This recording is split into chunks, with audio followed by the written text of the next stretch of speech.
Iya, selamat pagi. Selamat pagi menjelang siang. Saya mengucapkan shalom, salam sejahtera bagi kita semua. Assalamualaikum bagi teman-teman yang muslim. Hari ini saya percaya bahwa kasih Tuhan ada di tempat ini. Saya Pendeta James Batlayar, saya berdomisili di Kota Sentani, Jayapura. Dan Tuhan bawa saya ke kota ini untuk hadir di pasar-pasar, di jalan-jalan, hadir di lorong-lorong untuk menyatakan isi hati Tuhan di hari-hari yang terakhir. Jadi suara yang berseru-seru di padang gurun, persiapkan jalan untuk Tuhan, luruskan jalan baginya. Amin. Saudara, ini hari-hari yang terakhir, hari-hari di mana Tuhan sedang persiapkan dirinya untuk kembali ke bumi, menjemput miliknya, menjemput anak-anaknya, menjemput umat milik kepunyaannya. Itulah sebabnya dikala kami diperintahkan oleh Tuhan untuk pergi ke seluruh kota di seluruh Indonesia, tempat-tempat kantong Kristen di mana Injil bisa diberitakan, kami hadir ke sana untuk memperingatkan umat Tuhan agar berbalik kepada Tuhan, ingatkan umat Tuhan agar bertobat tinggalkan dosa, ingatkan umat Tuhan bahwa Tuhan sedang berbicara bagi bumi lewat bencana alam, lewat sakit penyakit, lewat berbagai macam fenomena alam yang menggambarkan bahwa kesudahan segala sesuatu, kedatangan Tuhan yang semakin dekat. Itulah sebabnya sesibuk-sibuknya Anda, jangan lupa beribadah, jangan lupa berdoa, jangan lupa baca firman Tuhan, jangan lupa baca Al-Quran, jangan lupa merenungkan apa yang menjadi kehendak Tuhan dalam kehidupan kita. Karena Alkitab berkata manusia hidup bukan dari roti saja, tapi dari setiap perkataan yang keluar dari mulut Tuhan. Ada amin. Haleluya. Ada amin. Saudaraku yang dikasihi oleh Tuhan, saya tahu ini hal yang aneh bagi Anda. Anda mungkin berkata dalam hati, apakah tidak ada gedung gereja? Jadi saudara berteriak seperti orang gila di pinggir jalan. Apakah saudara tidak punya jemaat dan Anda harus berteriak di pinggir jalan? Saudara harus ingat ketika Yesus dia hidup di bumi, dia beritakan firman Tuhan bukan di sinagog saja, bukan di bait Allah saja, tapi dia beritakan firman Allah di bukit, di lembah, di gunung, di pantai, dimanapun dia berada. Dia selalu serukan pertobatan kerajaan Allah untuk setiap orang berbalik kepada Tuhan. Ada amin. Haleluya. Jadi izinkan saya hari ini, saya akan baca sebagian firman Tuhan kepada kita untuk kita merenungkan bersama-sama dalam kitab Injil Matius pasal yang ke-24 ayat yang ke-37.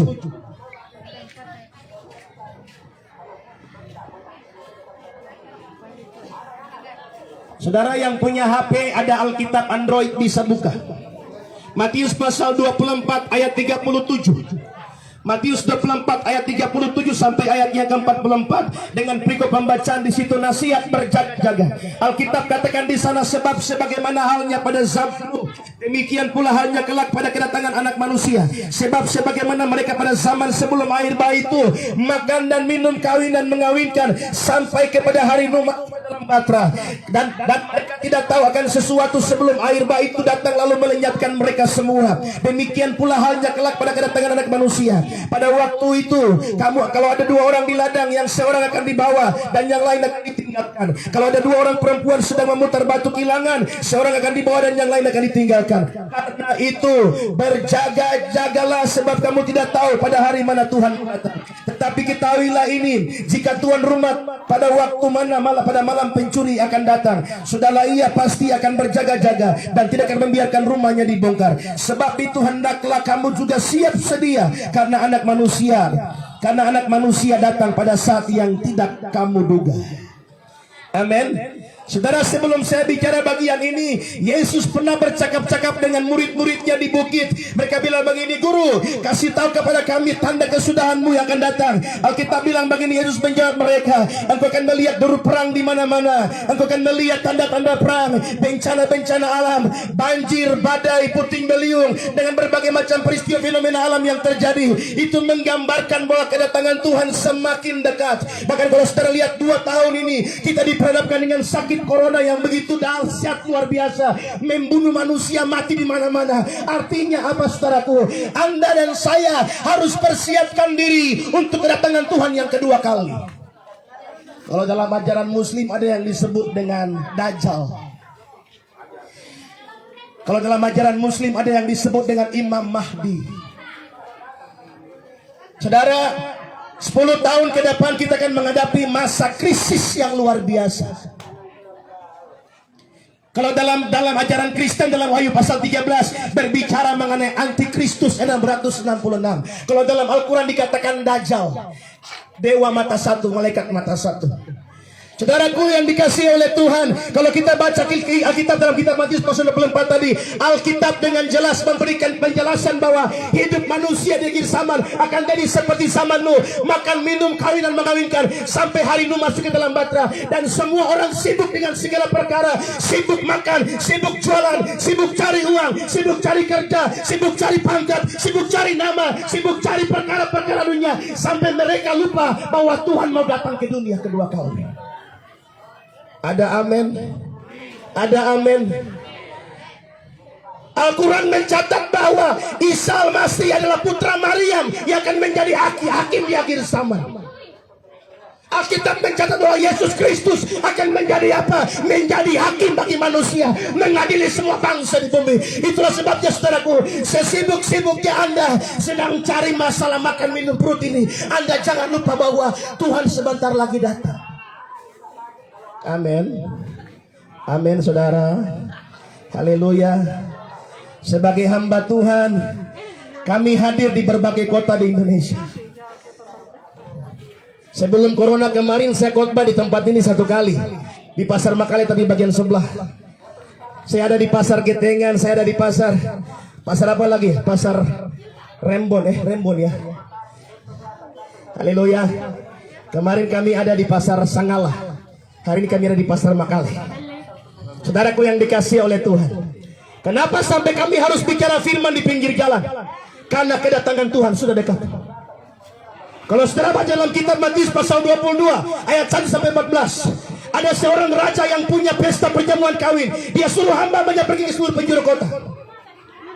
Dia kasih tahu untuk semua orang, pergi jemput mereka. Tapi ada yang bilang begini, saya baru menikah tadi malam, saya harus urus rumah tangga saya. Ada yang bilang begini, saya baru membeli sepasang kambing domba, saya urus ternak saya. Saya belum beli sebidang tanah, saya harus urus, saya punya pertanian. Saudaraku, akhirnya Tuhan yang punya pesta dia bilang begini, pergi ke lorong-lorong, pergi ke seluruh penjuru kota ini, kasih tahu semua orang yang buta, yang timpang, yang tuli dan bisu, segera hadir karena pesta perjamuan kawin segera dimulai.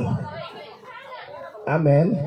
Jadi saudara, jadi kalau hari ini kami hadir di pinggir jalan, Anda bilang begini, Bapak ini mungkin dia jual obat kah? Bapak ini mungkin dia tawar produk-produk kesehatan kah? Tidak. Saya tawar produk Injil Kerajaan Allah dari surga. Amin. Amin saudara. Bisa tepuk tangan buat Tuhan Yesus. Bisa tepuk tangan buat Tuhan Yesus. Ini obat yang mujarab. Alkitab berkata manusia itu bukan dari roti saja, tapi dari setiap perkataan firman Allah. Dengar baik-baik, makanan penting untuk perut, pakaian penting untuk tubuh, tetapi roh dan jiwamu tidak bisa dilindungi oleh apapun. Makanan untuk perut, setelah makan setelah kenyang, setelah sedih, makanan bisa selesaikan masalah Anda. Anda butuh berdoa, Anda butuh beribadah, betul? Amin. Engkau punya masalah, engkau punya mobil mewah, tidak bisa membuat engkau tenang dalam kehidupan. Justru orang kaya semakin tidak tenang. Kenapa? Hutangnya banyak. Betul tidak? Saudara lihat ruko-ruko di pinggir jalan, mereka punya investasi di mana-mana. Jangan berpikir mereka tidak punya hutang. Oh maaf, miliaran rupiah. Satu kali di Sentani ada seorang bapak, dia parkir mobilnya di puncak ketinggian. 3 hari mereka lihat mobil itu parkir. Mobil Avanza baru parkir di pinggir jalan. Orang lihat hari pertama masih parkir, hari kedua parkir, hari ketiga parkir. Mereka curiga, masyarakat di kampung itu curiga. Mereka datang periksa mobil begini. Ada sebuah catatan wejangan atau wasiat untuk istri dan anak-anaknya. Rupanya bapak ini terikat utang miliaran rupiah. Akhirnya apa? Mereka lihat ke jurang, bapaknya sudah diurung lalat biru di bawah, sudah bengkak. Saudaraku yang dikasihi oleh Tuhan, harta, pangkat dan jabatan itu ada di dunia, tapi di surga semua itu kebinasaan. Saudara, ketika Tuhan berbicara kepada Nuh bangun bahtera, ketika dia berbicara untuk manusia kembali kepada Tuhan, orang bilang begini, kau mungkin stres, apa kata orang Papua? Apakah kamu stres, tidak waras? Bangun perahu di atas gunung yang tinggi, siapa yang membantu kau untuk tarik perahu besar itu ke pantai? Tetapi Nuh tidak mendengarkan apa yang manusia katakan. Nuh mendengarkan apa yang Tuhan katakan. Nuh tetap setia bangun batra sampai selesai. Ketika Tuhan menghukum dunia dengan air bah, Alkitab berkata hanya 8 orang yang selamat. Kalau saudara baca dalam kata kitab Matius pasal 24 ayat 39 dia bilang begini, dan mereka tidak tahu akan sesuatu sebelum air bah itu datang lalu melenyapkan mereka semua. Saudara, kemarin kami di Sentani mengalami banjir bandang. Tanggal 16 Maret 2019. Saya punya rumah tepat di lokasi kejadian. Tapi saudaraku, banjir ketinggian 4 meter kecepatan tinggi. Dia angkat pohon lapis dengan akar-akar. Dia angkat batu-batu besar seperti mobil truk. Satu batu susun di atas batu yang lain. Kayu panjang 50-60 meter. Datang angkat rumah lapis dengan dia punya orang-orang semua dalam rumah. Istri kehilangan suami, suami kehilangan istri. Mobil hanyut seperti mainan. Masuk dalam selokan ringsek, hancur, binasa. Seorang ibu sampai dia kutuk-kutuk Tuhan. Dia bilang Tuhan itu tidak adil. Saudaraku yang dikasihi oleh Tuhan. Ayat 39 dari Matius pasal 24 Alkitab bilang begini, dan mereka tidak tahu akan sesuatu sebelum air bah itu datang lalu melenyapkan mereka semua. Kenapa mereka tidak tahu? Karena ada banyak orang kehilangan Tuhan hari-hari ini. Alkitab berkata, bangsa ini datang mendekat kepadaku, memuliakan aku dengan bibir mulutnya, tetapi hatinya jauh daripadaku. Amin. Ibadah jalan, tapi orang mati juga jalan. Amin. Ibadah jalan, tapi sabung ayam tetap jalan. Ibadah jalan, tapi judi tetap jalan. Saya tidak tahu di Toraja ada togel kan tidak? Ada kan tidak? Tidak ada. Di Papua yang banyak. Ibu-ibu tidak pernah sekolah matematika, tapi ketika mereka pakai rumus togel langsung semua jadi ahli matematika. Duduk rancang-rancang, mimpi sembarang-sembarang. Mimpi anjing berak itu angka berapa yang keluar? Mimpi tai kambing itu angka berapa yang keluar? Mimpinya menghayal-menghayal. Lihat orang jatuh dengan motor, bukan selamatkan orang itu. Lihat dia punya nomor, plat nomornya nomor berapa. Siapa tahu itu cocok dengan angka itu. Haleluya. Banyak orang Kristen hari-hari ini pergi ke gereja tapi hatinya tidak ada di gereja. Pergi daripada puji Tuhan tapi hatinya di tempat lain. Orang Muslim pun sama. Ada Muslim Kristen musiman, ada Kristen musiman. Nanti Natal Idul Fitri baru dia timbul di depan pintu gereja dan masjid. Amin. Haleluya. Jadi mari saudaraku yang dikasihi oleh Tuhan, agama itu baik, mengajarkan kebaikan, tapi yang paling penting di sini ialah keselamatan dan hidup yang kekal. Alkitab berkata, karena begitu besar kasih Allah akan dunia ini, sehingga Dia memberikan anak yang tunggal, supaya setiap orang percaya kepadanya tidak binasa. Al-Imran mencatat, Isa al-Masih jalan yang lurus menuju akhirat. Alkitab berkata, akulah jalan kebenaran dan hidup. Tidak ada seorang pun yang sampai kepada Bapa kalau tidak melalui aku.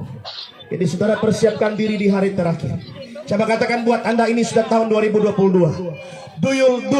Dulu kita punya televisi itu layar hitam putih. Sekarang sudah layar sentuh. Kalau orang Papua bilang HP Nokia yang bunyi tini ding ding tini ding ding tini ding ding ding, itu HP kayu. HP yang tidak pakai layar, tidak pakai kamera bagus-bagus. Dulu itu HP itu bisa pakai lempar anjing pindah agama. Tapi sekarang HP-nya semua sudah layar sentuh. Mulai dari opa, oma, semuanya TikTok. Betul toh? Semuanya TikTok sambil jualan sudah mulai bikin gaya, tangan naik di pinggang di sudah. Sekarang itu semuanya selfie, di mana-mana selfie, sampai salah panggil tetangga selfie juga.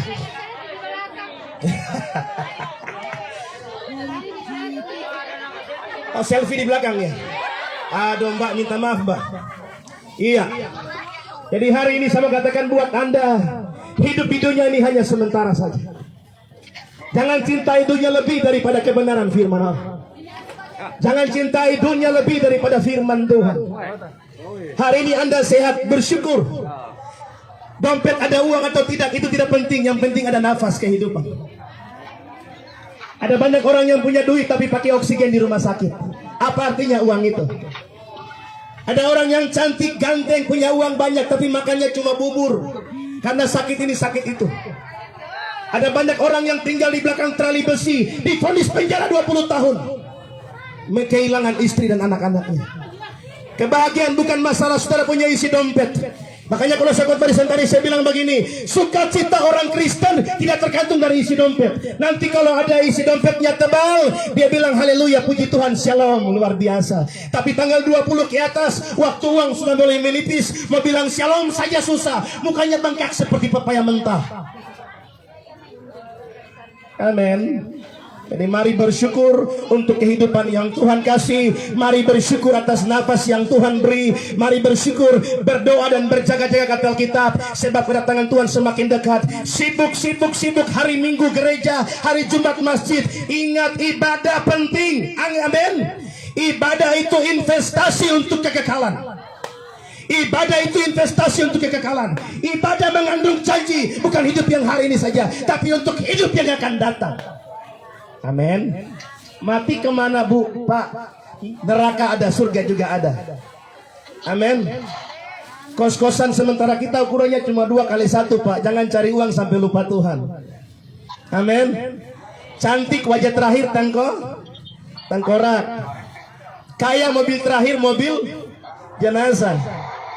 Amin. Kaya sampai bagaimanapun tetap ukurannya 2x1. Kalau orang aja masih pakai modifikasi.